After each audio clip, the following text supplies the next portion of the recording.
Imagine an Italian tank, even worse than the L333. A misstep from the 1930s, the Ansaldo MIAS. Awful pronunciation, I know.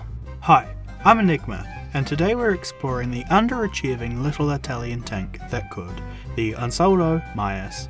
Calling this the tank that could, I feel is an overstatement, as this unique creation was obsolete even before the first line on the drawing board. The MIAS was designed to fill a gap in Italy's tank department by providing a mobile cover and a machine gun mount.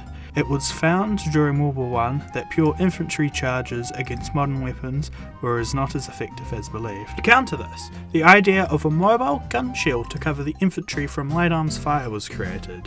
However, it ended up just being a powered gun shield to protect one infantryman. It had engine, armour, and tracks like a tank, but it stopped there. The tank had an open back and top, not even giving the guy in there full round protection. The contraption was only armed with two 6.5mm machine guns and a dual mount, like some version of the L333, while other versions could mount a 45mm mortar. Despite these armaments, the MIAS was more of a glorified bunker on tracks than a true tank, and to call it a bunker is also a bit of an overstatement. The whole purpose of this design was to give an individual soldier a mobile gun shield to protect and provide a movable machine gun. However, it managed to fail in both regards. Due to its open top design, it was exposing the infantryman inside of it to artillery grenades from the top and behind. Finally, it also struggled with the mobile part. It had a grossly underpowered engine and very light tracks, which limited its mobility greatly. Ultimately, the MIAS was a failed experiment,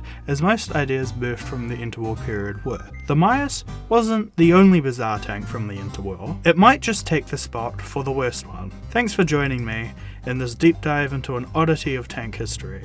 Make sure you like, subscribe, and join my Discord to yell at me about my lack of uploads. I hope you enjoyed this video, and I'll see you next time.